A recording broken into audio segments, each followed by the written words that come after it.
a chance to escape Murdoch'sembrace. In 2009, I attended the wedding of News International Chief Executive Rebecca Brooks. The ceremony took place by a lake at a country estate. I stood next to TV presenter Piers Morgan, while Paul Deck, Daily Mail editor, was a few years away. Rupert Murdoch was closer to the action. David Cameron hung back up the slope. Gordon Brown, then Prime Minister, arrived late, with all eyes turning to him as he walked down to the lake.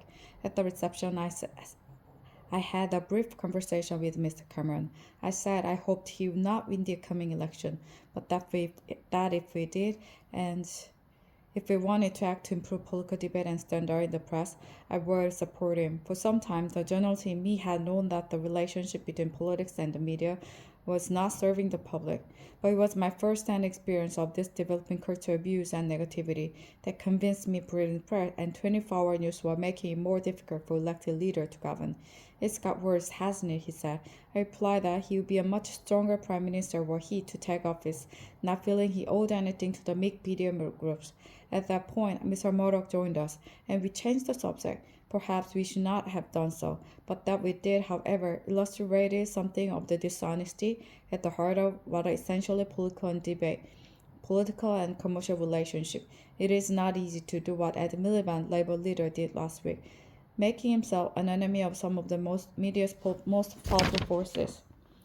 He was right that Labour got too close to News International, but he was also right that given the media's bias against it, he knew why we tried to level the playing field. In my own defense, as my diary shows, I argued for some years with Tony Blair that we needed to act on the culture of our media. At one point, he ticked me off, asking that I not make my views obvious in front of Mr. Murdoch, his son James, and Lexington, then chief executive of News International. Ultimately, Mr. Blair thought the press had become a problem, but that given all our other priority, people would not understand our taking them on. He also thought it would look like revenge for the fact they had turned against it. And there were political considerations too. Trying to govern and win an election is hard enough without the press being against you.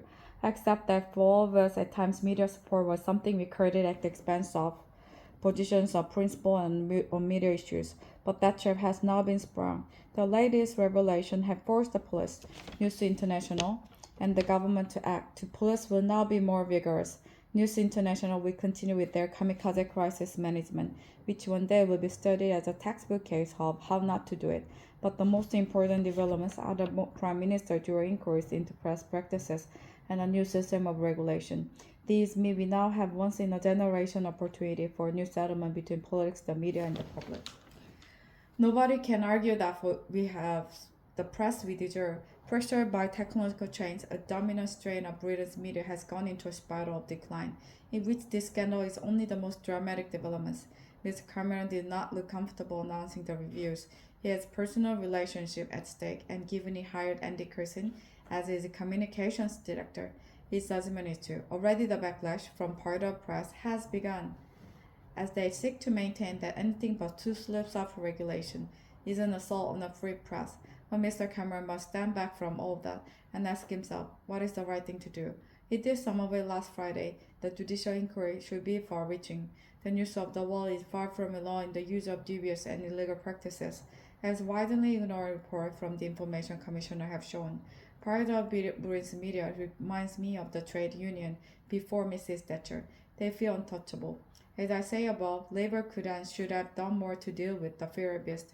But just as MP's expenses scandal emerged from the failure of Mrs. Thatcher's government to tackle MP's salaries, so the system by which she showered honours on editors and owners, a practice to which we put an end with a rule that no serving editor could be honoured, means she too has something to answer for. Whatever the path, it is Mr. Cameron who must lead the country to a better place.